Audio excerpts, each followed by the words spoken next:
Hello everyone, welcome to my YouTube channel English पर excellence.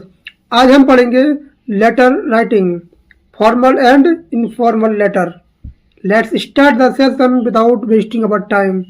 First question, which of the following best describes the tone of a formal letter. कौन सा letter? Formal letter. हमारी English में दो प्रकार के letter होते हैं, फॉर्मल और इनफॉर्मल। फॉर्मल लेटर जो होते हैं जो किसी अथॉरिटी के लिए लिखे जाते हैं। इनफॉर्मल लेटर वो होते हैं जो किसी जानने वाले रिलेटिव्स, फ्रेंड्स के लिए लिखे जाते हैं। रिलेटिव्स या फ्रेंड्स के लिए लिखे जाते हैं, फैमिली मेंबर के लिए लिखे जाते हैं। वो कौन से होते हैं? Informal letter. कैसे होते हैं? Informal letter. तो इस क्वेश्चन का आंसर क्या होगा? इसका होगा option number C, objective and polite. कैसा लेटर है? Formal letter. Next question, what is the correct way to address a formal letter to an unknown recipient? कैसा लेटर है? Formal letter. और क्या पूछ रहा है? Correct way to address. क्या कर रहा है? एड्रेस कर रहा है फॉर्मल लेटर में अननोन रेसिपिएंट के लिए। तो इसका करेक्ट आंसर क्या होगा? Option number D. Option number D, A and C. Dear sir या मैडम, या बोलेंगे to whom it may concern, जो आप लिखना चाहती हैं। ठीक है, option number D is correct answer. Most important sentence है। हमारी एलटी ग्रेड में बहुत क्वेश्चन लेटर राइटिंग से पूछे जाते हैं, ध्यान रखना। Next question, in in an informal letter which of the following is appropriate. क्या पूछ रहा है? Informal letter. कौन से इनफॉर्मल लेटर किसे लिखे जाते हैं? ये लिखे जाते हैं किसी रिलेटिव्स के लिए, फ्रेंड्स के लिए, या फिर किसी फैमिली मेंबर के लिए। ध्यान रखना, फॉर्मल लिखे जाते हैं किसी अथॉरिटी के लिए। ठीक है, किसी अथॉरिटी के लिए, अधिकारी के लिए लिखे जाते हैं। और इनफॉर्मल लिखे जाते हैं अपने सगे संबंधी, दोस्त, फ्रेंड के लिए। तो इसका करेक्ट आंसर क्या होगा? Dear mom. क्या हो जाएगा? Dear mom. Option number C is, option number B is correct answer. Next question, what comes immediately after the salutation in a formal letter? क्या बोल रहा है? Formal letter. क्या बोल रहा है? what comes immediately after the salutation के बाद क्या आता है? तो क्या आता है इसके बाद? क्या आता है? Body of the letter. Important है, क्या है? बॉडी ऑफ द लेटर आती है, ध्यान रखना। Next question, the use of construction like can't, won't, is. Won't, is. तो इसका करेक्ट आंसर क्या होगा? इसका होगा option number C. Option number C. ये यूज होता है कहाँ? इनफॉर्मल लेटर में। कहाँ होता है? इनफॉर्मल लेटर में। Suitable for informal letters. ये कभी फॉर्मल लेटर्स के लिए प्रयोग नहीं किया जाता है, और ना ही बिजनेस लेटर के लिए प्रयोग किया जाता है। ठीक है, option number C is correct answer. Next question, which of these is not a correct feature of a formal letter? कौन सा लेटर का? फॉर्मल लेटर के लिए कौन सा करेक्ट फीचर नहीं है? तो कौन सी है? जो हो जाएगा ऑप्शन नंबर बी, कॉलिकल लैंग्वेज। साधारण बोलचाल की भाषा। इसका मतलब होता है साधारण बोलचाल की भाषा हम फॉर्मल लेटर में प्रयोग नहीं कर सकते। साधारण भाषा, जो बोलचाल की भाषा होती है, हम केवल इनफॉर्मल लेटर में प्रयोग कर सकते हैं। Next question, in which part of a formal letter would you state the reason of writing? कौन सा लेटर है? Formal letter. इसको ध्यान रखेंगे, बार बार फॉर्मल पूछ रहा है, इनफॉर्मल पूछ रहा है।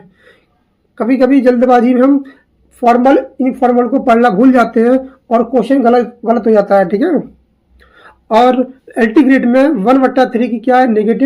नेगेटिव मार्किंग है। इस बात को भी ध्यान रखेंगे।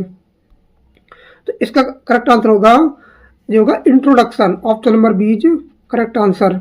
इन which part of a formal letter would you state the reason of writing? तो क्या? Introduction. Next question, I hope this letter finds you in a good health. I hope this letter finds you in a good health. This sentence belongs to, किस letter से belong करता है? तो ये कैसा letter है? ये इनफॉर्मल लेटर है। Option number C is correct answer. कैसा लेटर है? Informal letter. Next, the inside letters sorry the inside address in formal letter refers to, कौन सा लेटर पूछ रहा है? Formal letter. तो क्या लिखा जाता है इसका इनसाइड में? Recipient address. Option number B is correct answer. B is correct answer. Next question, which of the following is most appropriate to begin a formal complaint letter? कौन सा पूछ रहा है? A formal complaint letter. तो क्या लिखा जाता है इसमें? Option number B, I have writing to express my dissatisfaction. Option number B is correct answer. Next, yours truly is generally used when, कब प्रयोग किया जाता है? योर्स ट्रूली, योर्स यहाँ क्या है? कोई बता सकता है? इसका आंसर आप कमेंट बॉक्स में देना। योर्स यहाँ क्या है according to parts of speech, और according to parts of speech truly यहाँ क्या है? ट्रूली क्या है? इस क्वेश्चन का आंसर आप कमेंट बॉक्स में जरूर करें। तो इसका करेक्ट आंसर क्या होगा? Option number C, writing to a an unknown recipient. Option number C is correct answer. जिसको हम जानते ना हो उसके लिए क्या यूज करते हैं हम? उसके लिए यूज करते हैं योर्स ट्रूली। नेक्स्ट क्वेश्चन, अगर आप इसको ऐसे लिखोगे,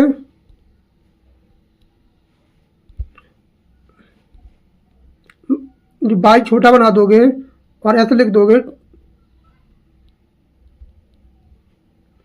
ट्रूली, तब भी गलत हो जाएगा। जो बाई होता है वो बड़ा बनता है और टी होता है वो छोटा बनता है, ध्यान रखना। और इसमें किसी प्रकार का कंट्रक्शन फॉर्म का प्रयोग नहीं किया जाता है। आप ऐसे लिखो तब भी गलत हो जाएगा। बाई बड़ा ट्रूली, तब भी आपका सेंटेंस क्या हो जाएगा? गलत हो जाएगा। जो बाई रहता है वो बड़ा रहता है। Next, informal letters typically omit. तो इसमें क्या नहीं आता है? जो इनफॉर्मल लेटर होते हैं उसमें सब्जेक्ट नहीं दिया जाता है। Option number B C is correct answer. उसमें हम सब्जेक्ट का मेंशन नहीं करते हैं। सब्जेक्ट होता है उसमें इनफॉर्मल लेटर में, परिवार के लिए, किसी सगे संबंधी के लिए, फ्रेंड के लिए, उसमें हम सब्जेक्ट नहीं डालते हैं। Next, what is the primary difference between formal and informal letters? तो क्या डिफरेंस होता है? Tone and purpose. Option number C is correct answer. Very important sentence, tone and purpose. In which letter type would you use respected sir? तो कौन से letter में हम use करेंगे रेस्पेक्टेड सर? तो कौन से लेटर में करेंगे? ये करेंगे हम फॉर्मल लेटर। क्या करेंगे? Formal letter.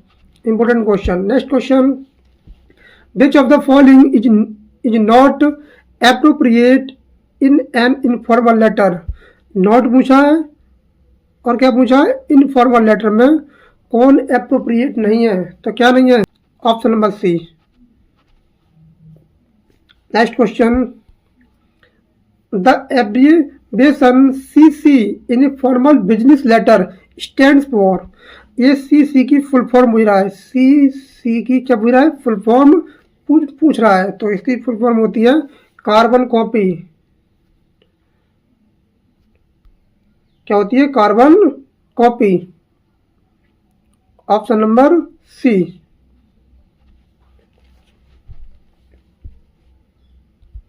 Next, in informal letters paragraph should B.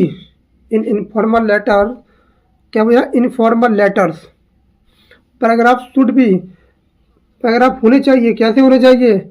Each having a clear point. कैसे होना चाहिए? ईच हैविंग क्लियर पॉइंट, बिल्कुल पॉइंट टू पॉइंट बात होनी चाहिए। Next, what should you avoid in a formal letter? तो तुमको क्या अवॉइड करना चाहिए फॉर्मल लेटर में? आपको क्या अवॉइड करना चाहिए? कौन सा पूछा है? Formal letter. तो क्या करना चाहिए आपको, avoid slang and construction form, उसमें कंस्ट्रक्शन फॉर्म का यूज नहीं करना चाहिए। Next question, what is the purpose of a subject line in a formal letter. Purpose of subject line का मतलब क्या है, कौन से में, फॉर्मल लेटर। इनफॉर्मल लेटर में सब्जेक्ट को नहीं दिया जाता है, ध्यान रखना, सब्जेक्ट नहीं डाला जाता है। तो ये पूछ रहा है फॉर्मल लेटर में सब्जेक्ट लाइन का मतलब क्या है, तो इसका करेक्ट आंसर होगा stating the reason for writing, उस लेटर को लिखने का उद्देश्य क्या है, कारण क्या है। Next, in formal letters the sender's address is written, क्या पूछ रहा है, फॉर्मल लेटर में जो सेंडर का एड्रेस होता है वो कहाँ लिखा जाता है, तो ये लिखा जाता है option number B, at the top left, एकदम टॉप ऑफ द लेफ्ट, ध्यान रखना, top left. Next, informal letters are generally written to, क्या पूछ रहा है, informal letters generally written to, किसके लिए लिखे जाते हैं इनफॉर्मल लेटर, तो लिखे जाते हैं friends and relatives, option number B is correct answer. Important है, जल्दबाजी में हम फॉर्मल को इनफॉर्मल पढ़ लेते हैं और लगा देते हैं, क्या एडिटर है, प्रिंसिपल्स है, लगा देते हैं, तो जल्दबाजी नहीं करना है, इनफॉर्मल और फॉर्मल को ठीक से समझना है। Next, formal letters are written to, formal letters are written to, तो किसके लिए लिखे जाते हैं फॉर्मल लेटर्स, ये लिखे जाते हैं authorities and officials, option number D is correct answer. Next, सिंसरली is used when, कब यूज करते हैं, सिंसरली का यूज कब करते हैं, तो कब करते हैं, ये करते हैं option number C, recipient is known, recipient is known, option number C is correct answer. जब हम किसी को, जिसको हम लेटर लिख रहे हैं उसके बारे में हम जानते हैं, उसका पता होता है, तो क्या लिखते हैं, योर्स सिंसरली, और योर्स ट्रूली कब लिखते हैं, जिसके बारे में हमें पता ना हो, ध्यान रखना। नेक्स्ट क्वेश्चन,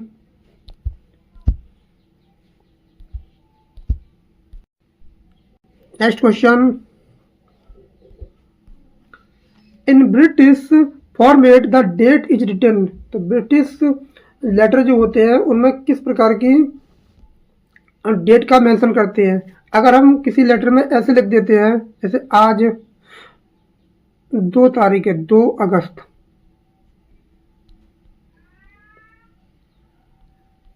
या फिर ऐसे लिख देते हैं,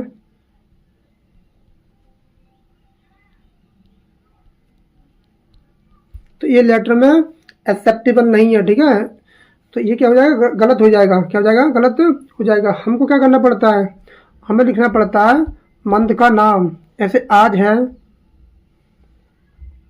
2 अगस्त,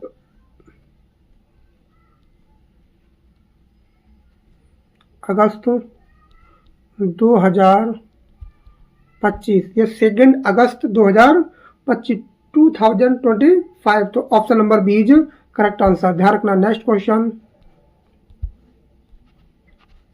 next, which part of a formal letter includes the call to action, formal letter में किस पार्ट को कॉल टू एक्शन बोला जाता है, किस पार्ट को बोला जाता है, important question, most important question, तो किसको बोला जाता है, ये बोला जाता है option number C, conclusion, conclusion को बोला जाता है call to action.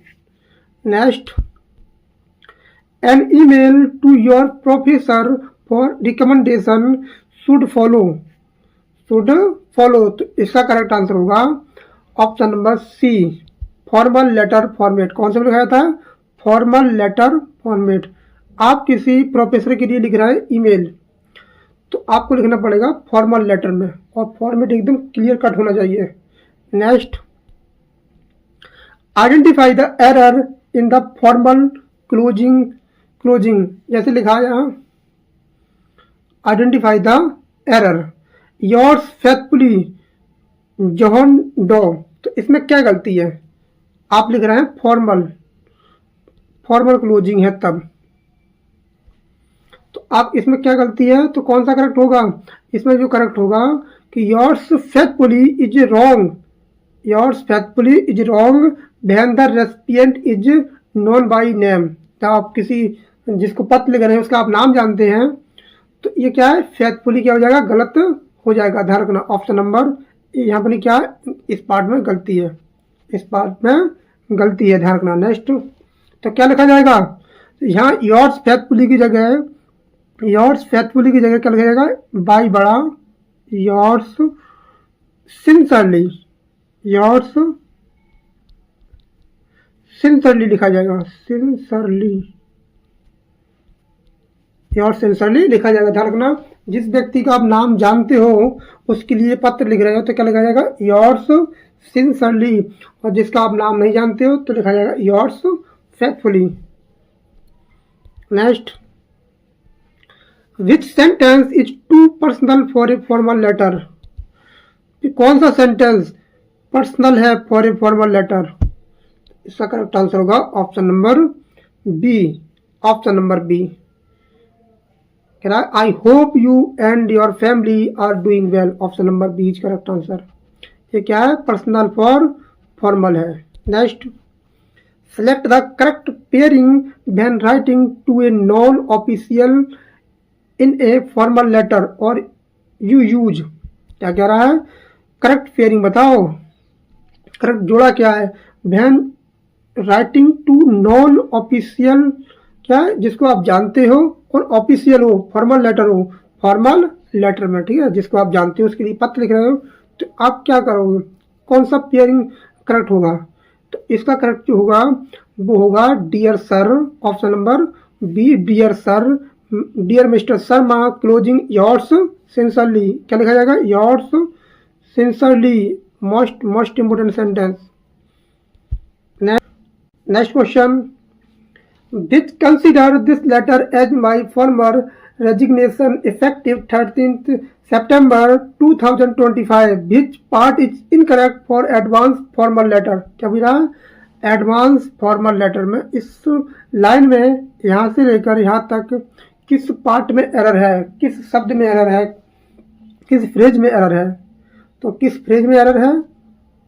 Option number A, please consider this letter as, इस प्रकार से नहीं लिखा जाएगा। Please consider this letter as, इस प्रकार से नहीं लिखा जाएगा। इसके स्थान पर आएगा I hear by submit my formal resignation, resignation ऐसा आ जाएगा। I hear by submit my formal resignation, तो क्या लगेगा? I hear by, I hear by submit my formal resignation. Next, और आज के लिए इतना ही। हमारे चैनल को सब्सक्राइब जरूर करें, कमेंट करें, लाइक करें, और कमेंट में ज़रूर बताएं कि किस टॉपिक पर वीडियो तैयार की जाए। Thank you.